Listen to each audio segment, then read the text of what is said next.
تو پتہ چلا، بہت افسوس ہوا. مجھے یاد ہے یہیں ملے تھے جب میں ان کو N95 ماسک دینے آیا تھا. بالکل ٹھیک ٹھاک تھے، لیکن انسان کا پتہ نہیں ہوتا. خوگانی صاحب بھی ہمارے ملتان سے ان کا تعلق ہے، اور ان کا بھی حال ہی میں انتقال ہوا ہے. اللہ تعالیٰ ان کی بھی مغفرت فرمائے. اور جتنے ڈاکٹرز ہیں، پیرامیڈکس ہیں، ان کو بھی اللہ تعالیٰ، پولیس کے جوان ہیں جتنے بھی ہیں، اللہ ان پر کرم فرمائے. اور ان کے خاندانوں کو، جی وہ ہسپتال میں ہیں، زیر علاج ہیں. بالکل میری دعا ہے کہ اللہ ان کو صحت دے، اور اللہ، ان کا پورا خاندان متاثر ہوا، اللہ ان کو صحت دے. تو میرے دوستوں، یہ آج جو ہماری اسمارٹ لاک ڈاؤن کی اسٹریٹجی تھی، وہ کارآمد ثابت ہوئی، اور آج دنیا نے اس کی تقلید کی ہے. اور عمران خان صاحب نے یہ جو ایک ویژن دیا تھا، آج دنیا کے بہت سے ممالک اس کی پیروی کر رہے ہیں. ہمارا جو انفیکشن ریٹ ہے وہ بتدریج کم ہو رہا ہے، اموات جو ہیں بتدریج کم ہو رہی ہیں، ہاسپٹل پر جو پریشر تھا، وینٹیلیٹرز پہ جو لوگ تھے، وہ بتدریج کم ہو رہے ہیں. اور اللہ نے چاہا تو ہم اپنے کرو کو فلیٹن کرنے کے قریب ہیں. لیکن 2 امتحان ابھی باقی ہیں، اور میں آپ کے ذریعے اپیل کرنا چاہوں گا ملتان، پاکستان اور بالخصوص پنجاب کی لوگوں سے کہ مہربانی فرمائیں، احتیاط جاری رکھیں. عید قربان قریب ہے. ہماری آپ سے گزارش ہے، مؤدبانہ گزارش ہے، احتیاط کیجئے اپنے لیے، اپنے گھر والوں کے لیے. اور ذرا سی غفلت جو ہے وہ ایک نئے سپائک کی وجہ بن سکتی ہے، اور ذمہ داری کا ثبوت دیجیے. اگلا چیلنج جو ہم نے فیس کرنا ہے وہ ہے ماہ محرم کا.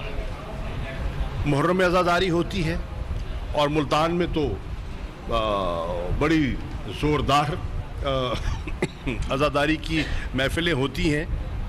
ہمیں اس کا پورا احترام ہے، ہمیں اس کی اہمیت کا بھی احساس ہے.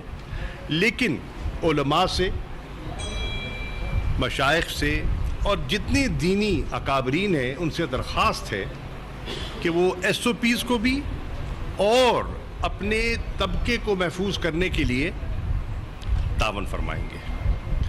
کیونکہ اگر ہم سے غفلت ہو گئی تو آج جو ہم اطمینان کا اظہار کر رہے ہیں کہ ہم نے اس مرض پر ایک بہتر طریقے سے قابو پایا ہے، اور آہستہ آہستہ ہم اپنے ان سیکٹرز کو جو بند کیے گئے تھے ان کو کھول رہے ہیں، کہیں اس میں خلل نہ پڑ جائے. آپ کے سامنے ہے جو میرج ہال والے ہیں وہ بھی منتظر ہیں کہ ان کی روزی بھی بحال ہو. ریسٹورانٹ جو ہیں وہ بھی منتظر ہیں کہ ان کی کاروبار بحال ہو. جو والدین ہیں وہ بھی خواہش مند ہیں کہ اسکول کالج کھلیں اور ان کے بچوں کی جو تعلیم متاثر ہو رہی ہے اس سے وہ متاثر نہ ہوں. لیکن یہ سارا ڈپینڈ کرتا ہے ان 2 چیلنجز پر. اگر ہم نے عید خیریت سے گزار لی اور محرم خیریت سے گزار لیا تو پھر ان سب چیزوں کے امکانات بالکل روشن ہیں. اور اللہ نہ کرے اگر کوئی غفلت ہو گئی اور سپائک پھر ہو گئی تو پھر ہمیں پھر لاچار ہو جائیں گے. تو ایک چیز تو یہ تھی. دوسری چیز جو آپ کی خدمت میں عرض کرنا چاہوں گا وہ یہ ہے کہ ہندوستان کی کوشش رہی ہے کہ پاکستان کو بلیک لسٹ میں دھکیلے، فیٹف کی بلیک لسٹ میں وزیر خارجہ شاہ محمود قریشی ملتان میں نیوز کانفرنس کر رہے تھے. انہوں نے کہا کہ حکومت کی مثبت پالیسیز اور بروقت اقدامات کے باعث کرونا وائرس کے کیسز میں بتدریج اور نمایاں کمی دیکھنے میں آئی ہے.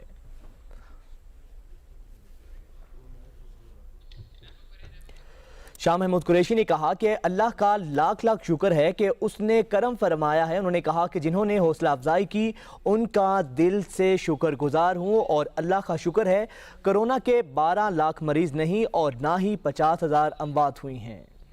پچھلی حکومت سے ملی ہم اس سے نکل پائیں اور ہم وائٹ لسٹ میں پاکستان کو دوبارہ لا کھڑا کریں. اب اس کے لیے کچھ قانون سازی درکار ہے اور میں نے وہ 8 ایسے قوانین ہیں جس پر ہم نے مشاورت کی ہے لاء منسٹری کے ساتھ, فائنانس منسٹری کے ساتھ, جو ہمارا FMU یونٹ ہے ان کے ساتھ, اور ہمارے وہ جو ماہرین ہیں جو فیٹف کے ایشو سے ڈیل کر رہے ہیں, جو money laundering, counter terrorism, terror financing کے ایشو سے ڈیل کرتے ہیں. ان سے مشاورت کے بعد ہم نے پوری وہ 8 لیجسلیٹو ہم نے جو بلز ہیں وہ تیار کر لیے ہیں. وزیر اعظم عمران خان صاحب نے اپوزیشن کو اعتماد میں لینے کے لیے کہا اور ایک مشترکہ کمیٹی آپ کے علم میں ہوگا وہ مارز وجود میں آ چکی ہے. اس کمیٹی کے 24 ممبران ہیں. اس میں اپوزیشن کی تمام جماعتوں کی نمائندگی ہے, جو مین دھڑے ہیں ان کی نمائندگی ہے, اور اس میں حکومت اور حکومت کی حلیف جماعتوں کی بھی نمائندگی ہے. اس میں نیشنل اسمبلی کے ممبران بھی ہیں اور اس میں سینٹ کے ممبران بھی ہیں. اور وزیر اعظم عمران خان صاحب کی خواہش ہے کہ اس قومی نوعیت کے مسئلے پر اپوزیشن کو اعتماد میں لیا جائے اور ان کو بتایا جائے کہ اس معاملے کی نوعیت اور اس کی اہمیت کیا ہے. اور ہمارے پاس وقت کی قلت بھی ہے, کیونکہ اگر ہم نے یہ قانون سازی وقت پہ نہ کی تو جو APG گروپ ہے, ایشیا پیسیفک گروپ, جس کا پاکستان ممبر ہے, ہم نے اپنی عملی اقدامات ان کے سامنے رکھنے ہیں اور انہوں نے ان کو ایگزامن کر کے اپنی رپورٹ مرتب کرنی ہے اور اس رپورٹ کو پیش کرنا ہے پلینری کو, اور اس پلینری نے فیصلہ کرنا ہے کہ کیا پاکستان نے جو پاکستان پر ہم نے اوبلیگیشنز نافذ کی تھیں, کیا پاکستان نے ان کو پورا کیا یا نہ کیا. تو اس لیے ہم ٹائم کو بھی ہمیں ذہن نشین کرنا ہوگا. اگر ہم لیٹ ہو گئے اور چیز ہم نے درست بھی کر دی تو شاید وقت ہاتھ سے نکل جائے. اسی طرح آپ کے علم میں ہے کہ اپوزیشن نے نیب کے قانون پر اپنے تحفظات کا ذکر کیا. ہم نے ان سے کہا کہ آئیے مل بیٹھتے ہیں, اس کو دیکھ لیتے ہیں, ایگزامن کر لیتے ہیں. 5 سال پیپلز پارٹی حکومت میں رہی, آپ کا موقع تھا, آپ ترمیم کر لیتے, آپ سے نہ ہوئی. 5 سال نون لیگ حکومت میں رہی, آپ کے پاس موقع تھا, آپ نہ کر سکے. تو 10 سال آپ کے پاس مکمل اکثریت بھی تھی اور اختیار بھی تھا. نیب کے قوانین کو اگر آپ کو درست نہیں لگتے تو ان میں آپ اصلاح کر سکتے تھے اور بہتری لا سکتے تھے, لیکن نہ ہو سکا بوجود. اب آپ ہم سے توقع کر رہے ہیں, ہم حاضر ہیں اور ہم نے ان کے سامنے ایک پرپوزل پیش کر دیا ہے. یہ 8 قوانین ہیں جو فیٹف سے متعلقہ ہیں اور ایک قانون ہے جو نیب کا ہے. ہم نے یہ سارے بلز اپوزیشن کو بھیج دیے ہیں اور 2 دن کا وقفہ کیا ہفتہ اتوار کا, تاکہ وہ ان کا مطالعہ کر لیں, وہ اپنی قیادت سے مشاورت کر لیں اور اس کے بعد بروز پیر ہم شام کو بیٹھ جائیں گے 5 بجے اور ان پر بیٹھ کر گفت و شنید کر لیں گے. مجھے میری جماعت نے یہ ذمہ داری سونپی ہے کہ میں اس میٹنگ کو چیئر کر رہا ہوں اور میں شکر گزار ہوں تمام اپوزیشن جماعتوں کا جو اس کمیٹی کا حصہ بھی بنی اور وہ انگیج کرنے کے لیے تیار بھی ہوئیں. نیک نیتی سے ہم اس عمل کو آگے لے کر چلنا چاہتے ہیں کہ اگر ان کی کوئی جائز شکایات ہیں ان کو دور کیا جا سکے اور عملی طور پر آگے بڑھا جا سکے. کرپشن فری پاکستان ہم سب کی ضرورت ہے. ہمیں مل کر کرپشن کا تدارک کرنا ہے، لیکن ہم یہ بالکل نہیں چاہیں گے اور ہماری کوئی ایسا ارادہ یا کوئی ایسی نیت نہیں ہے کہ ہم اس کو وچ ہنٹنگ کے لیے استعمال کریں. بالکل بھی نہیں، بالکل بھی نہیں، دیانتداری سے کہہ رہا ہوں. اور ان کے ساتھ کھلے دل سے بیٹھ کر بات کرنے کو تیار ہے. اب دیکھتے ہیں کہ انشاءاللہ منڈے کو اگلی نشست ہوگی تو اس میں کیا پیش رفت ہوتی ہے. تیسری چیز جو میں عرض کرنا چاہتا ہوں وہ یہ ہے کہ کل تشریف لا رہے ہیں اقوام متحدہ کے پریزیڈنٹ الیکٹ. اقوام متحدہ کی جنرل اسمبلی کے پریزیڈنٹ الیکٹ جب الیکٹ ہوئے ہیں وہ تشریف لا رہے ہیں ہماری درخواست پر. میں نے ان سے خط لکھا تھا، انہیں مہربانی فرمائی ہے اور وہ تشریف لا رہے ہیں. ان کو بلانے کا مقصد کیا ہے؟ ان کو آپ کے علم میں ہے کہ سیکرٹری جنرل کو بھی دعوت دی تھی، وہ بھی تشریف لائے تھے، اور صدر جنرل اسمبلی کو بھی دعوت دی ہے کیونکہ سپٹمبر کے مہینے میں اقوام متحدہ کا 75واں اجلاس ہونا ہے. میری خواہش ہے کہ اقوام متحدہ کی جنرل اسمبلی کے پریزیڈنٹ الیکٹ کے سامنے مقبوضہ جموں اور کشمیر کے حالات رکھے جائیں. 5 اگست کو مقبوضہ جموں اور کشمیر میں ملٹری سیج کا 1 سال مکمل ہو جائے گا. اس 1 سال میں جو کچھ ہوا اور کووڈ-19 کی وبا کے پھیلاؤ کے باوجود کشمیریوں کو کوئی رعایت نہ دی گئی. ان کا لاک ڈاؤن برقرار رہا، ان کی access to hospitals and doctors میں دقت رہی، ادویات اور ہسپتالوں تک رسائی میں ان کو پریشانیاں رہیں، سرچ اینڈ کارڈن آپریشنز جاری رہے، نہتے بچوں کو نہ صرف زد و کوب کیا گیا، ان کو شہید کیا گیا، بچیوں کے ساتھ زیادتیوں کی داستان جاری ہے، مسجدوں کو تالے لگائے گئے اور فری موومنٹ، فری ایکسپریشن کی اجازت نہ دی گئی. اور یہ بتدریج حالات وہاں بگڑ رہے ہیں. لائن آف کنٹرول پر مسلسل سیز فائر کی خلاف ورزیاں جاری ہیں اور ہیومن رائٹس وائلیشنز جو ہیں وہ نئی حدوں کو چھو رہی ہیں. تو پاکستان کا یہ فرض ہے کہ ہم ان فورمز پر جہاں کہ انٹرنیشنل پبلک اوپینین ہموار ہوتی ہے وہاں ہم ان مظلوم نہتے کشمیریوں کا مقدمہ لڑیں. اور پچھلے دنوں میں نے دعوت دی تھی کشمیر کمیٹی کے چیئرمین کو اور وزیر اعظم آزاد کشمیر کو سردار فاروق حیدر صاحب کو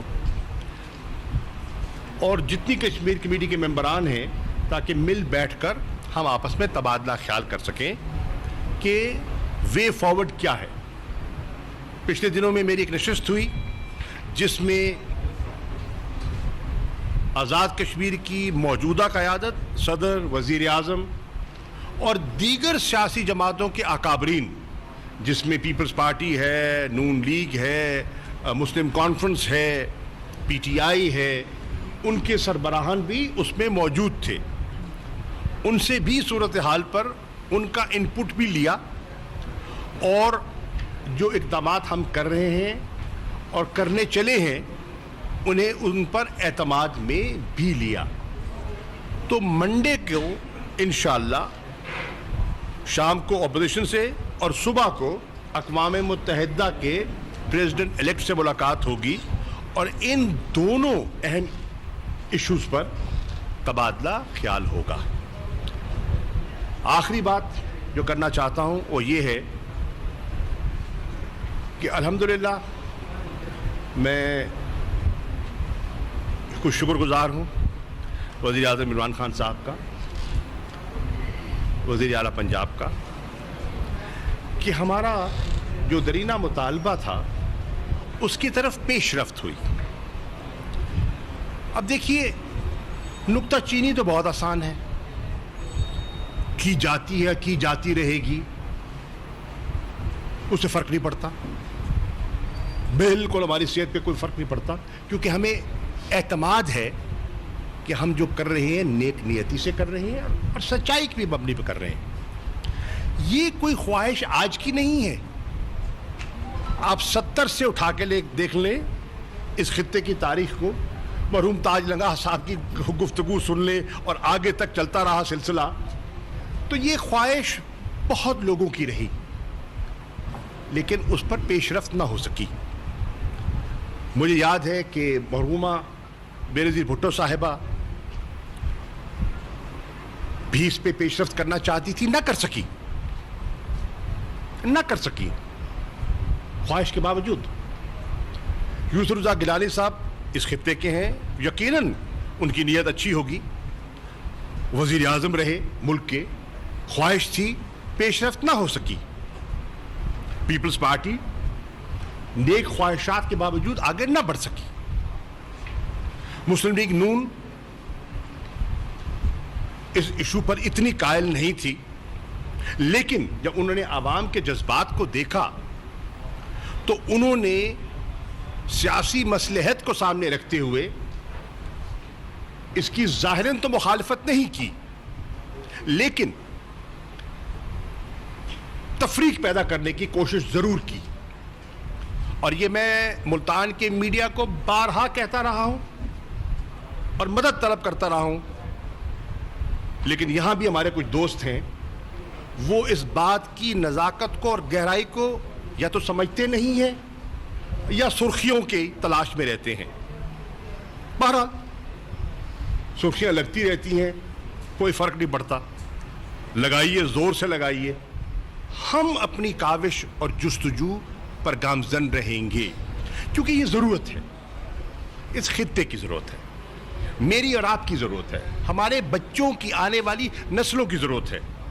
کیونکہ تحریک انصاف اس بات کی قائل ہوئی کہ 12 کروڑ کے صوبے کو ایک جگہ سے مینیج کرنا فزیکلی ممکن نہیں ہے, ہوتا رہا ہے, ممکن نہیں ہے. ہندوستان میں یہ سوچ اجاگر ہوئی تو انہوں نے عملی اقدامات کیے اور ہم سے چھوٹے پنجاب کو تقسیم کیا.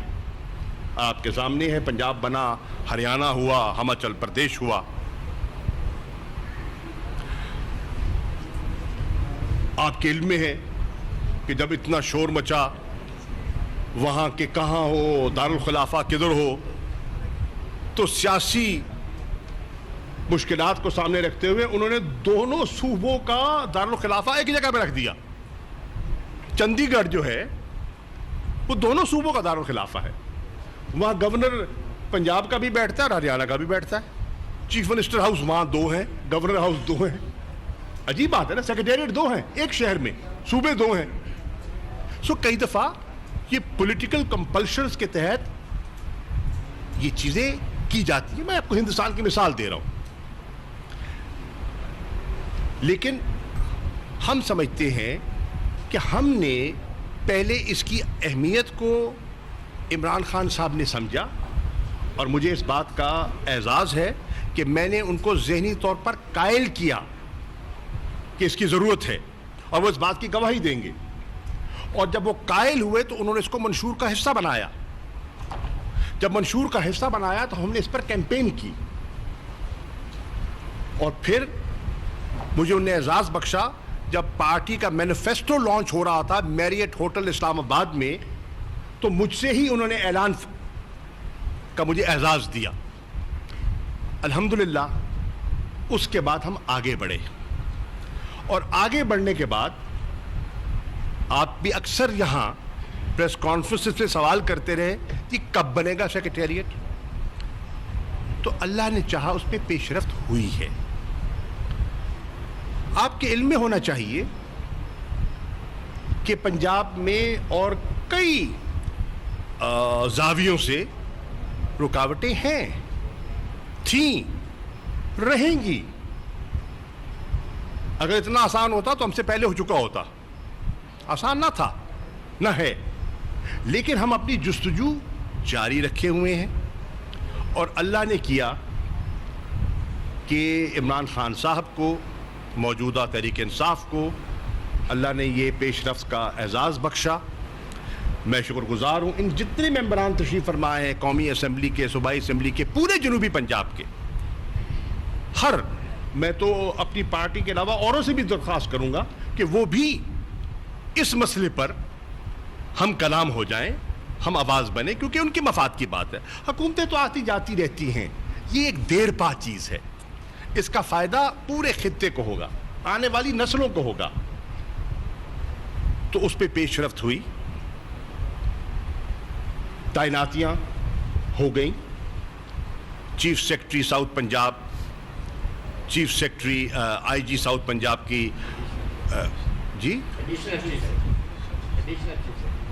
میں سمجھتا ہوں, مجھے اتنی انگریزی آتی ہے. میں اس کے باوجود کہہ رہا ہوں چیف سیکرٹری ساؤتھ پنجاب, میں اس کے باوجود کہہ رہا ہوں چیف آئی جی ساؤتھ پنجاب. کیوں کہہ رہا ہوں, کیوں کہہ رہا ہوں؟ کیونکہ میں اس لیے کہہ رہا ہوں کہ ہم چاہتے کیا ہیں. ہم چاہتے ہیں کہ پولیس کے معاملات کے لیے لاہور نہ جانا پڑے. جو یہاں ساؤتھ پنجاب کے ایڈیشنل آئی جی کہہ لیں, آئی جی کہہ لیں, ان کو اتنا بااختیار کیا جائے کہ یہاں کے مسائل کو یہیں حل کر سکے. میں چاہتا ہوں کہ ایڈیشنل سیکرٹری, اگر آپ کہنا چاہتے ہیں ساؤتھ پنجاب کو, اتنا بااختیار کر دیا جائے کہ تعلیم کا معاملہ ہے, صحت کا معاملہ ہے, لوکل گورنمنٹ کے معاملات ہیں, وہ یہیں بیٹھ کے حل ہو جائیں. ملتان میں ہوں, دیرہ غازی خان میں ہوں, بہاولپور میں ہوں, لاہور سے رجوع نہ کرنا پڑے, تو فائدہ ہے. اور اس کے لیے رولز آف بزنس کے لیے امینڈمنٹ درکار ہے, اور وہ بھی فائل موو ہو چکی ہے. اور میں گزارش کروں گا چیف منسٹر صاحب عثمان بزدار صاحب سے کہ اس کو ایگزامن کر کے اس کو عملی شکل دیں, اور وہ دے رہے ہیں انشاءاللہ, تاکہ ایفیکٹولی وہ لوگوں کو گراس روٹ لیول پر ان کے مسائل, ڈیولوشن آف پاور کا جو کانسیپٹ ہے اس کو سامنے رکھتے ہوئے لوگوں کے مسائل کو وہ حل کر سکے. اس کے ساتھ ساتھ سیکریٹریٹس ملتان, بہاولپور کو عملی شکل دی جا سکے. اب اس میں بھی آپ جب دیکھتے ہیں کہ آپ آفیسرز کو دیکھیں, ان کے لیے دفاتر کتنے درکار ہیں, ریزیڈنسز کتنی درکار ہیں, تو نہ بہاولپور میں گنجائش ہے مکمل طور پہ سب کو سمونے کی, نہ ملتان میں گنجائش ہے. حساب کر کے دیکھ رہے آپ, انفراسٹرکچر ہی آپ کے پاس اس وقت نہیں ہے. تو اس لیے یہ ایک ٹرانزیشن کا پیریڈ ہے. اس ٹرانزیشن میں ہم چاہتے ہیں کہ جلد از جلد اس کو عملی جامہ پہنایا جائے. اور اب تو ماڈرن ٹیکنالوجی کے ذریعے پیپر لیس ٹیکنالوجی آ گئی ہے, ویڈیو لنکس, زوم ٹیکنالوجی کے ذریعے اب تو انٹرنیشنل کانفرنسز ویڈیو لنکس پہ ہو رہی ہیں. تو ضروری نہیں ہے کہ آپ کو فزیکلی یہاں موجود ہونا ہوگا. آپ ملتان بیٹھ کے ڈی جی خان کو اور بہاولپور کو ایڈریس کر سکتے ہیں. آپ بہاولپور بیٹھ کے ملتان اور ڈی جی خان اور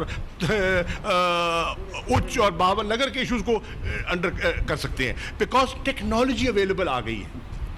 اس ٹیکنالوجی کو ہم بروئے کار لا سکتے ہیں, لیکن ہم اس سے آگے جانا چاہتے ہیں. اور میں آپ کو یہ کہہ رہا ہوں کہ انشاءاللہ تحریک انصاف کا یہ ارادہ ہے کہ ہم اس پروسیس کو اتنا آگے لے کر جائیں گے کہ کوئی مائی کا لال اس کو ریورس نہ کر سکے. چاہے کل کوئی حکومت آ جائے, انشاءاللہ یہ اب ریورس نہیں ہو پائے گا. اس کے لیے میری یہ خواہش بھی ہے اور میں نے درخواست بھی کی ہے کہ جنوبی پنجاب کے لیے ایک علیحدہ پبلک سروس کمیشن قائم کیا جائے, تاکہ یہاں کی جو ملازمتیں ہیں وہ یہاں کے لوگ اپلائی کر سکیں, ان کو گیج کیا جا سکے اور ان کو اکوموڈیٹ کیا جا سکے اور یہاں کی محرومی کم ہو. اسی طرح ہماری خواہش ہے جب تک کہ صوبہ بنتا ہے اس کے لیے کانسٹیٹیوشنل امینڈمنٹ درکار ہے اور اس کو وقت لگے گا, کیونکہ کسی کے پاس ٹو تھرڈ میجورٹی اب پہلے ہوتی تھی 2. پیپلز پارٹی نے اس میں مزید مشکل پیدا کر دی. پہلے آپ کو چاہیے تھی 2/3 میجورٹی قومی اسمبلی میں, 2/3 میجورٹی آپ کو چاہیے تھی سینٹ میں. یہ تھا آئین کی ترمیم. پیپلز پارٹی نے اس میں اور مشکل پیدا کر دی. کیا کہ 2/3 میجورٹی چاہیے اس صوبے سے جس صوبے نے تقسیم ہونا ہے. ذرا آپ دیکھیں, یہ آسانیاں پیدا کرنے والے ہیں اور جنوبی پنجاب کی بات کرنے والے ہیں, لیکن قانون سازی ایسی کر دی کہ اور مشکل کر دیا. اب آپ کو 3 جگہ 2/3 میجورٹی چاہیے, پنجاب میں, نیشنل اسمبلی میں اور سینٹ میں, اور کسی کے پاس نہیں ہے تو اس کو ٹائم لگے گا. لیکن ہماری خواہش یہ ہے, اور انشاءاللہ سی ایم سے بھی بات ہوئی ہے, فائنانس منسٹر سے بھی بات ہوئی ہے, اور اس پہ انہوں نے اپنی آمادگی کا اظہار بھی کیا ہے کہ آنے والا جو پنجاب کا بجٹ ہو اس میں جو سالانہ ترقیاتی پروگرام مرتب کیا جائے وہ جنوبی پنجاب کا سالانہ ترقیاتی پروگرام کا علیحدہ ایک کتابچہ ہو, علیحدہ, اور پورا اے ڈی پی جو ہے جنوبی پنجاب کا علیحدہ ہونا چاہیے. یہ ہم خواہش کرتے ہیں تاکہ جو ملتان کو, بہاولپور کو اور دہلی غازی خان کو ماضی میں دیا جاتا تھا اور دوران سال پیسہ منتقل ہو جاتا تھا لاہور یا کسی اور جگہ, وہ ایسا نہ ہو پائے. رنگ فینسنگ جو ہے وہ ہو سکے اور پاپولیشن کے مطابق جو ہے وہ, اور بیکورڈنس کے لیے سبونشن کو سامنے رکھتے ہوئے پلاننگ کی جا سکے. یہ ایک بہت بڑی ٹرانزیشن ہے, یہ بہت بڑی ٹرانزیشن ہے. شاید لوگ ابھی تک اس چیز کو اس گہرائی سے سمجھ ہی نہیں پائے جتنا بڑا یہ قدم اٹھایا گیا ہے. لوگ اس کو ہنسی مذاق میں لے رہے ہیں, لوگ اس کو الجھائے ہوئے ہیں ملتان بہاولپور میں, ادھر بنے گا ادھر بنے گا, اے ہو رہے ہیں او ہو رہے ہیں. خدا کے لیے گرو اپ, میچور ہوں اور دیکھیں کہ اس کی ڈیپتھ کیا ہے, اور اس کی ڈیپتھ کو انڈرسٹینڈ کریں کہ اس کی امپلیکیشنز کیا ہیں, ایڈمنسٹریٹو امپلیکیشنز کیا ہیں, اس کی گورننس کی امپلیکیشنز کیا ہیں, اس کی پولیٹیکل ریسٹرکچرنگ کی امپلیکیشنز کیا ہیں. These have to be understood. اور آپ پڑھے لکھے لوگ ہیں, بیچ میں شرارتی بھی ہوں گے. میں بات مکمل کرنے دیں, مجھے پتہ ہے آپ کو جلدی ہے, میں جواب دے دوں گا, فکر نہ کریں. ٹھیک ہے, تو اس چیز کو سمجھیں. آپ کی تو روز سنتے ہیں بھائی. چلے آپ سنا دیں. جی فرمائیں. ہو گئی. آپ کی قیادت میں جو ملتان کے عوام نے مینڈیٹ دیا پی ٹی آئی کو, وہ بہاولپور نہیں دیا, اور نیکسٹ 2 چیئرمین آپ ہیں, وائس چیئرمین آپ پی ٹی آئی کے. سیکریٹریٹ کا بہاولپور جانا, ملتان کے عوام اضطراب کا شکار ہے. کیا اتحادیوں نے, سر ایک منٹ, دیکھیں سوال سمجھ آ گیا, کیا اتحادیوں نے عمران خان کو سیاسی طور پر بلیک میل کر کے؟ نو. پہلی بات تو یہ, میں آپ سے اتفاق ہی نہیں کر رہا, آپ کا سوال ہی غلط ہے. میں اس سوال سے اگری نہیں کرتا. سیکریٹریٹ ملتان اور بہاولپور میں ہوگا. آپ کا سوال کی بنیاد ہی غلط ہے. سن لے رہا یار دیکھیں بات سنیے, یہ پریس کانفرنس ہے, مذاکرہ نہیں ہے. Take it as a press conference. آپ نے سوال کیا, میں جواب دے رہا ہوں. ان نے سوال دے دیا, میں جواب دے رہا ہوں. آپ نے سوال ہوگا, میں جواب دے دوں گا. It's not a debate, it's a question answer session. ٹھیک ہے, انہوں نے سوال کیا, ان کا حق ہے, میں تسلیم کرتا ہوں, میں جواب دے رہا ہوں. میں کہہ رہا ہوں سوال کی بنیاد غلط ہے. اور یہ ایسا نہیں ہوگا. ہم نے کیا فیصلہ کیا ہے؟ دیکھیے 3 طریقے ہیں کسی چیز کے فیصلے پہ آنے کے لیے. ایک، اتفاق رائے ہو جائے. سب سے افضل طریقہ یہ ہے. اگر اتفاق رائے نہ ہو تو جمہوریت کیا کہتی ہے؟ اکثریت کی بات کو فوقیت اہمیت دی جائے. یہی کہتی ہے نا جمہوریت. ہم کہہ رہے ہیں اور ہم نے فیصلہ کیا ہے کہ جنوبی پنجاب کا سیکریٹریٹ تو چھوٹی چیز ہے. دارالخلافہ اگر بننا ہے نا، صوبہ بنے گا تو دارالخلافہ ہوگا کہ نہیں ہوگا؟ ہوگا نا جی.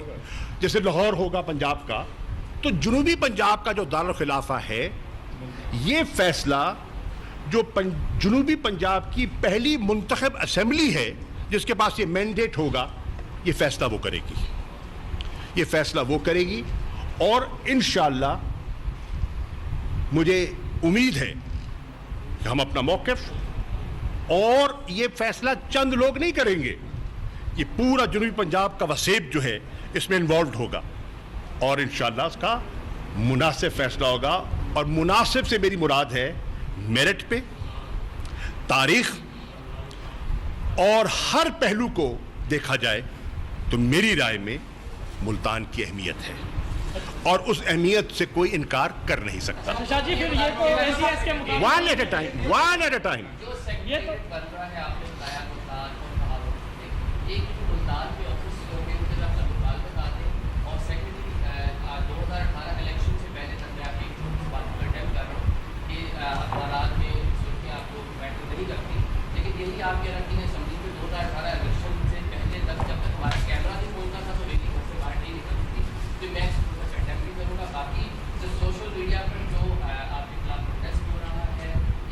I don't care.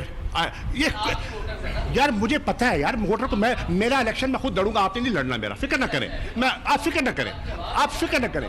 یار عوام ہے نا، آپ اس وقت جرنلسٹ بیٹھے ہیں تو آپ کریں نا.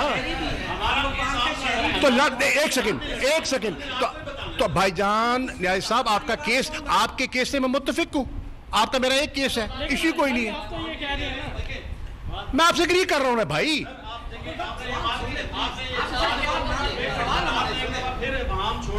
نہیں، 2 سیکریٹریٹ بنیں گے. ہاں ہاں، اور دارالحکومت کا فیصلہ سب کرے گی نا. ٹھیک ہے سر. یس. اب مجھے یہ بتا دیں فزیکلی ایک سیکریٹریٹ کا عملہ یہاں بیٹھے گا، اگلے 3 دن وہ عملہ، وہ سارا عملہ اٹھا کے وہاں جائے جی نہیں. اور وہ سارا عملہ اٹھا یار نیاز صاحب خدا کے لیے، نیاز صاحب سن لیجئے،